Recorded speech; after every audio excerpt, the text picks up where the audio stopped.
I'm Representative Gerry Pollet.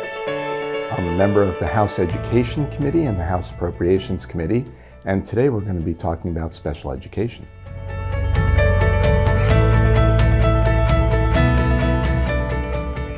We have thousands of students with disabilities who are not getting the services they need to succeed in school. And that's because our school districts are facing a massive deficit. They're spending about $500 million this year of school levy money to provide basic education to the students with disabilities instead of the state paying for it.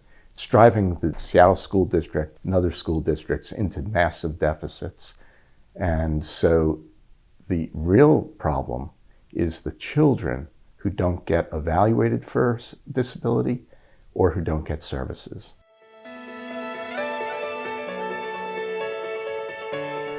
We have legislation that I've introduced with the Superintendent of Public Instruction that eliminates what I consider to be a totally unconscionable cap on the number of children with disabilities that the state will fund in their education. Imagine a district that has 10% of its students with disabilities, everyone gets funded. A district with much greater need only gets 13% of their children funded, and the rest have no funds. And that means every student with a disability suffers.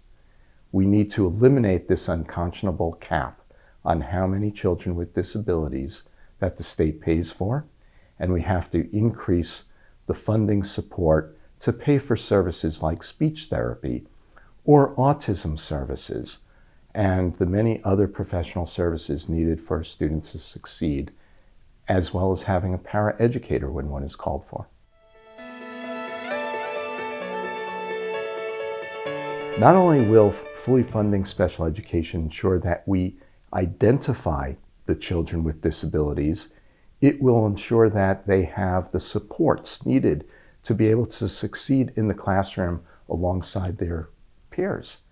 And when children are together in a classroom, we call it inclusion, every child benefits. So it's really important to provide those supports because we know that having a child with disabilities next to other children in first, second grade, or in high school actually helps all of them to be better students.